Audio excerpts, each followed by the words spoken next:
It does look like it's damaged and a piece of it came off. There's some deep scarring as well. Hey everyone, welcome back to my channel. We are continuing with the Shelby GT350 engine rebuild project. Today is part 4 and this is the last of the disassembling process.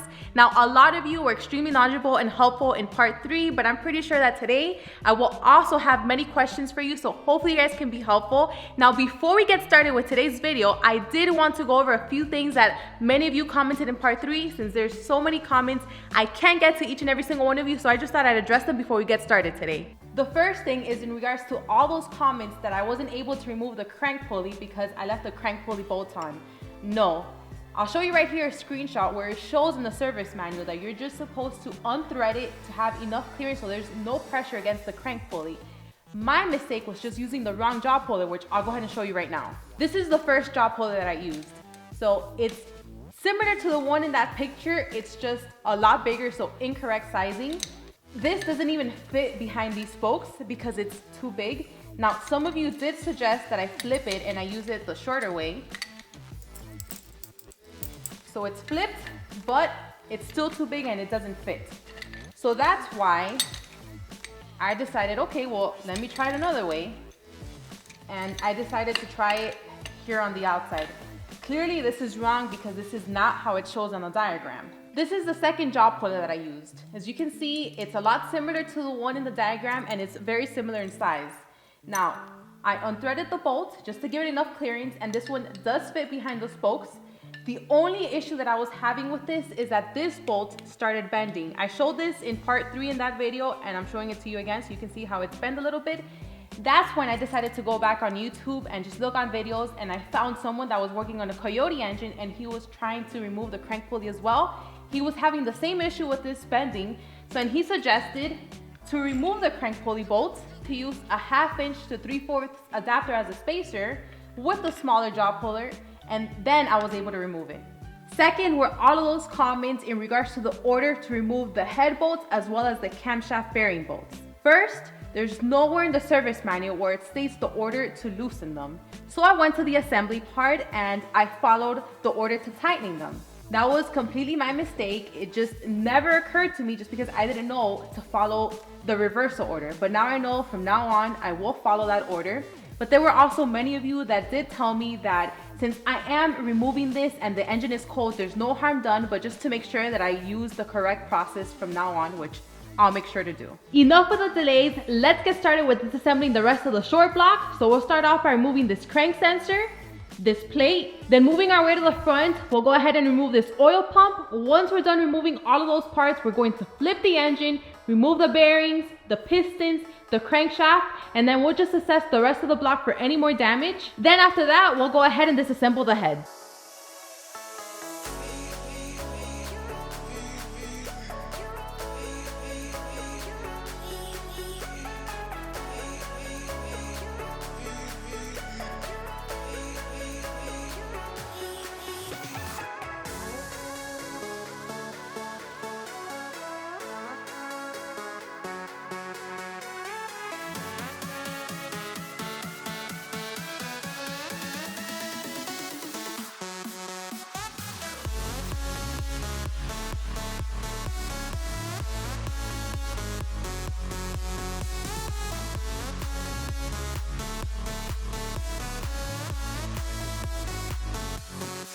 Now before I show you what we'll do next, I did want to point out this handle because a lot of you did tell me in part 3 that I should get a longer handle and it'll be a lot easier. Well, I didn't get to that this time just because I thought, well, it's just a short block and it's not going to be as heavy, but nope. Those of you that said that were right. It still sucks. So note to self, once I get around to assembling this engine, I will get a longer handle so it can just be a lot easier. This plate right here was such a pain to remove. That silicone that it had, it does its job because I really needed to use a lot of force, but I managed to remove that. So now that we have the engine flipped, we have access to the rotating assembly. So now I'll start off by removing these rod caps. In the service manual, it doesn't show the order for removing them, but I did see the order for tightening them. So I'll have a picture here up on the screen so you guys can take a look, and I might as well get into the habit, so I'll just do that in reverse order. So as I remove the rod caps, I'll also remove the pistons and then I'll lay them here on the table. So once I finish removing all 8, then we can come here and take a closer look at the piston and the rod bearings.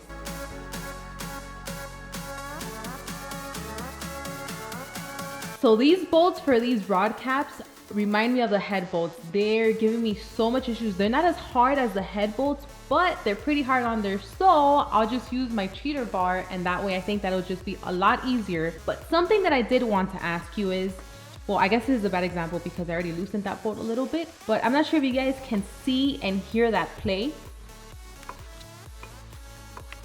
So you see how this is moving and it has some play to it? I'm not sure if this is normal, if some of you guys can let me know. The reason I'm asking is because right now it's not much of a concern, but when I get around to assembling this in the future, I want to know that I'm doing this right and whether there should be play or whether I need to fix this. So if you guys can let me know, but let's get back to this. Let me get that cheater bar and keep going.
Does anyone know the proper way to remove pistons? Because I'm pretty sure I wasn't doing it right. I wasn't too concerned this time around just because I won't be reusing these pistons and that was the only way that at least I can find to remove them. But I would like to know, just because once I get to reassembling my engine and then just taking it out in the future just to check the maintenance, how everything's wearing, I really don't want to damage those pistons. So I just would really like to know if there's a better way to do so than what I did. So first, let's start off with the oil pump. I know a lot of you wanted to see this in my previous video, so now that I removed it, and Kevin, aka Honey Badger, he also did comment in part 3 and asked me to specifically take a look at the O-ring. So I'm not sure if you guys can see that on camera, but it does look like it's damaged and a piece of it came off. So I know that's not normal, but I'm not sure if it's a big enough concern to cause engine damage. That right there. So let's start off with the bearings. So I have this 1 through 8. So I already went ahead and cleaned them off. So at least for what I see with the bearings, at least majority of them, if not all, except for one, they all pretty much look the same. So I'm not sure if this is normal wear, but this is pretty much how all of them look. So I'll just show you randomly here. And this is how the back looks. So all of them have this shade, which is a little bit darker. Now looking at the ones of concern, which is 4. So once again, these bearings pretty much look the same as all the other ones. And then another thing that I did notice, so this is 6. So this is the only thing that I find weird that doesn't look like the rest of the bearings. So you see how this has this line here in the middle?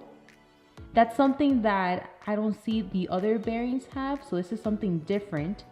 Now this is how it's wearing out on this side. So I see that pretty much the same, but the same thing for this bearing as well.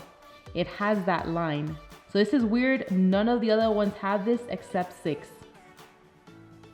And now moving on to 8. So this pretty much looks the same as the rest as well. I don't see nothing of a concern here. So all of them are pretty much wearing out pretty evenly. Now let's look at the rod caps.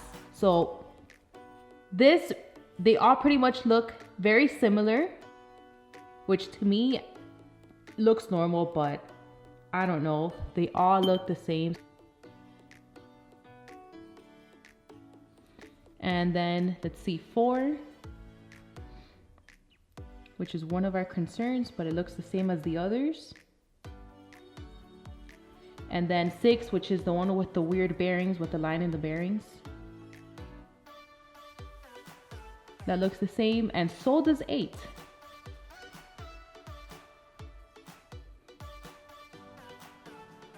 Now let's jump into the pistons. Now I'm just gonna show you a few here and there because all of them look the same except, I mean, you guessed it, 8. Now all of the rod ends look the same, including 8. So this is how all of them look. So that looks like even word to me throughout all of them. Now all of the rings are fine except for 8. The skirts look fine. So let me just show you another random one. I mean, let's just go to 4.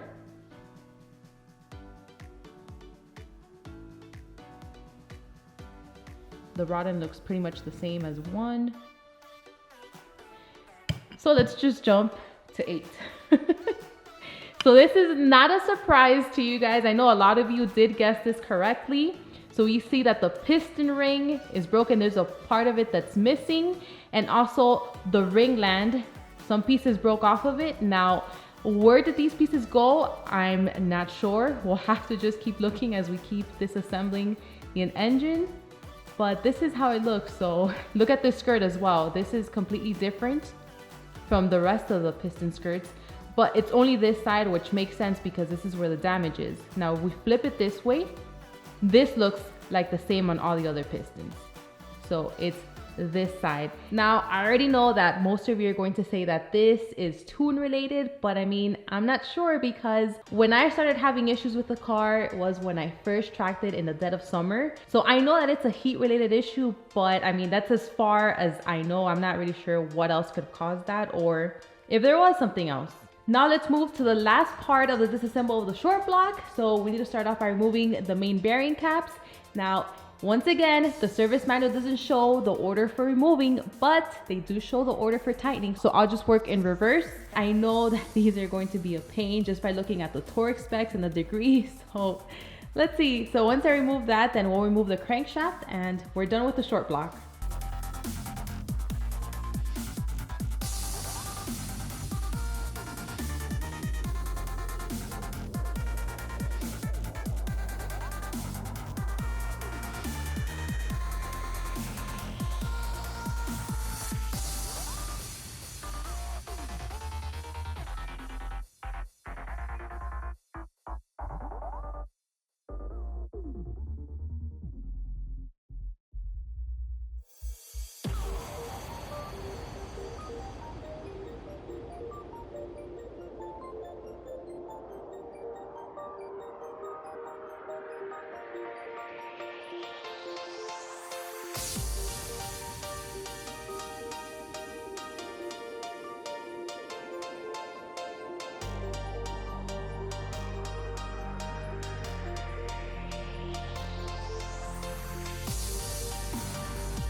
This is now a bare bones short block. Now, looking here on this surface where the main bearings were, they're all smooth to the touch. I don't see anything wrong with them, or I don't feel or see anything wrong with them. The only thing that I do see are these black markings, and that's on all of these. So I'm not sure if that's normal, but you guys tell me. Now, another thing are the cylinder walls. So I was able, let me just get a light here. Now we're able to get a good look at all the cylinder walls and all of them look fine. I examined all. The only thing is 8, which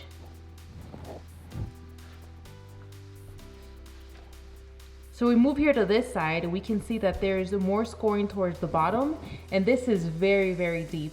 So this we hadn't seen in the previous video because I still have the piston inside, but this is a lot. Now let me move on to the other side so we can see here from the top end. So this is exactly how it looks like. This is what we saw in the previous video, but this scoring here towards the bottom, that is a lot more, and I could really feel that it's very, very deep. So that's 8.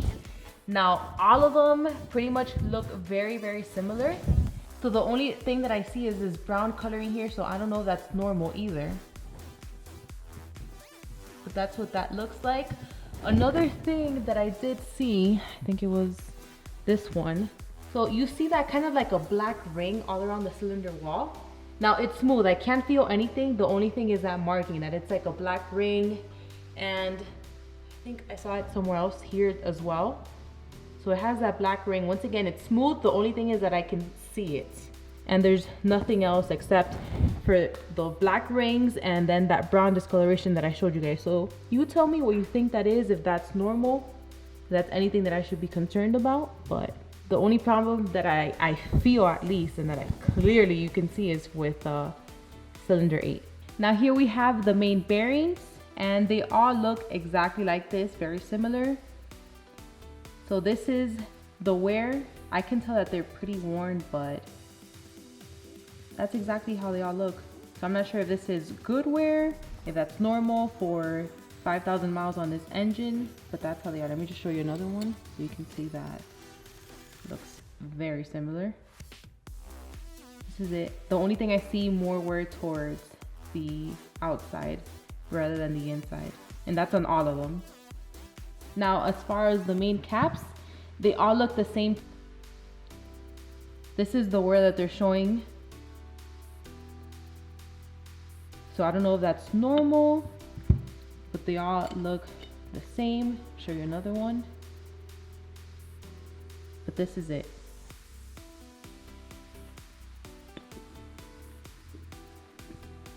And here's the famous flat plane crankshaft. It's a lot heavier than I thought it would be. Luckily, I didn't drop it because just knowing me being very clumsy, but no, it's perfectly fine. Now, I'm not really sure if there's anything that I should be checking on this. I mean, it looks pretty fine to me. I don't see anything of concern, but then again, I really don't go around hanging out with other crankshafts, so you guys tell me if there's anything that I should be checking here. So this is the end of today's video. I have an early day tomorrow where I'll be taking the red eye to get dynoed before the modifications start. Hint, hint. So I'm very excited for that, and I need to get some sleep. But we will pick it up back tomorrow with disassembling the heads, so I'll see you in a second. Now that we're done with the short block, let's move on to disassembling the heads. So let me show you exactly what needs to be done to start disassembling those. Now, before I show you, there is a problem that I'm facing right now, so I'm running out of table space. I will need to purchase another one, so in the meantime, what I did is I just moved a head here on top of my Husky toolbox, and then I have the other one here, so it'll work for now. And by the way, this is the tool that I'll be using. It's from Euro Export, so I know it says Coyote, but this can work for a Coyote or Voodoo engine. So if you ever find yourself disassembling the heads for either a Coyote or Voodoo engine, then this is pretty good. This is about $100, and I did get this from Kevin, aka Honey Badger. He was using this in this video, so I'm just letting you guys know, just because I know there are a little bit more expensive tools out there, but this is good for the price. Now, this is pretty simple. All we need to do is place this here, and then we'll just need to tighten these bolts. Then we'll have to place this piece on top of the springs.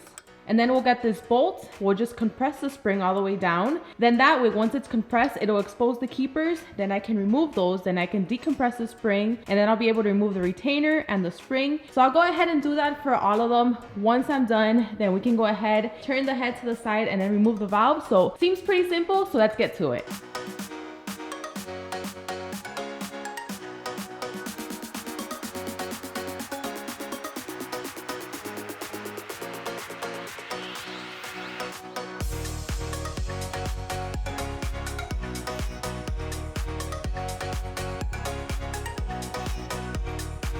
I won't lie, I was a little bit scared just because I don't know when I was compressing it if it was just going to pop right back in my face. So that's why I was just working a little bit further, but everything went fine.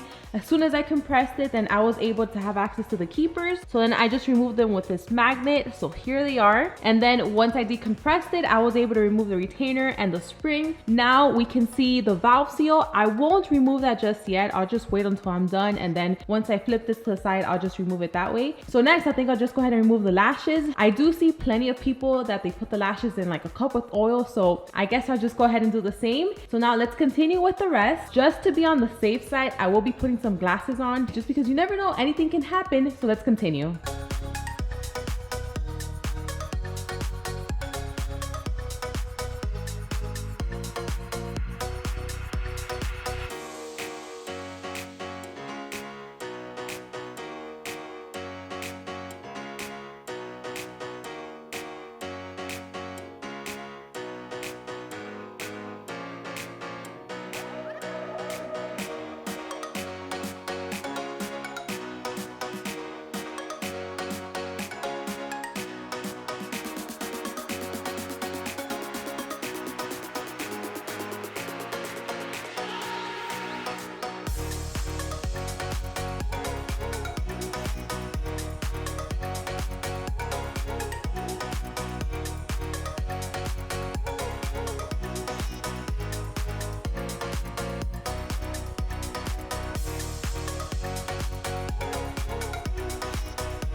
I just finished removing the valves on the exhaust side of the head. Now, this does take some time and it is a little bit tedious, so I'm just going to stop here and then just remove the intake valves on my own time and then move on to the other head. I mean, once you did one head, you've done them all. So now moving back here, I did want to show you how the head looks because I forgot to tell you, this is the driver head, and I did start with this, for a purpose, because cylinder 8 is here. So this is the combustion chamber for cylinder 8, and there is damage here as well. So here, there's some deep scarring. This is pretty deep, and then towards the bottom, there's some deep scarring as well. Now, another thing that I found is that here under the valve seat, there's some damage there. It's like a deep groove, deep indentation, like a deep hole. I'm pointing to it right there. I'm not sure if the camera is picking that up, but that's the only thing I see here. That's the only damage that I see here on the head. Everything else is fine. Now, after seeing that, I'm not really sure. It just makes me think whether this head can be saved or not, or if I need a new one. I mean, just looking at it, I feel like it can, but then again, I really don't know what goes into that. So if you guys can just chime in and just let me know your opinion on what you think, if this can be saved or if I'll need a new head.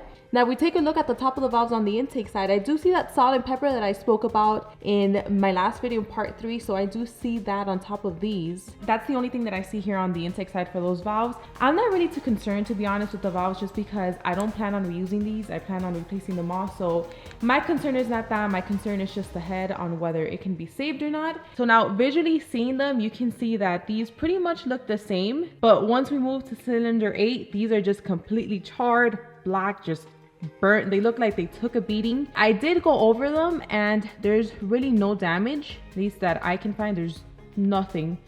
The only thing is that they look pretty bad. But once again, I'm not too concerned about the valves because I don't plan on reusing these anyways. We are officially done with the disassembly for the GT350 engine. Now, I still have some remaining work to do on the heads, but I'll do that off camera. So in this video, we found out the issue, which I'm pretty sure was not a surprise to either one of us. So we were able to see the piston for cylinder 8 and the extent of the damage. We were able to see the cylinder walls and that there is more damage, there is deeper scarring, and we also found that there is damage on the combustion chamber for the head. So I know that I asked probably a million questions throughout this video. I mean, when don't I in all of these, at least in all of these GT350 engine rebuild videos? I have two top pressing questions in my head now. So after seeing the extent of the damage, I'm just thinking whether this short block can be saved, whether that's having the walls bored and getting sleeved pressed in, or if I should get a new block. And now with the head, whether that can be fixed or not, I mean, if it can't, then I have no choice other than to get a new head. So those are my top 2 questions now. I mean, I would like your input just to let me know what you guys think, what route I should take. So for now, since we are finally done, I mean, that took a while, right? But we are finally done with the disassembly. My future video, which I do plan on doing very soon. So once I make up my mind and just think things and just do a little bit more research, then so I'll make a future video on the design of the engine and what route I decided to take with the engine, and then just all of the parts. So kind of like just the wish list of parts, and I'll just speak further into that then. Once I have all of the parts in, we can jump back into this and start the assembly, which just thinking about that gets me so excited. So just let me know what you guys think overall now that you see the extent of the damage. And I know I have a million questions, but you guys are just so helpful all the time. A lot of you have helped me with the comments that you guys leave, at least in all these videos throughout the series. But I hope you guys enjoyed this one. Thank you so much for watching, and I'll see you on the next one.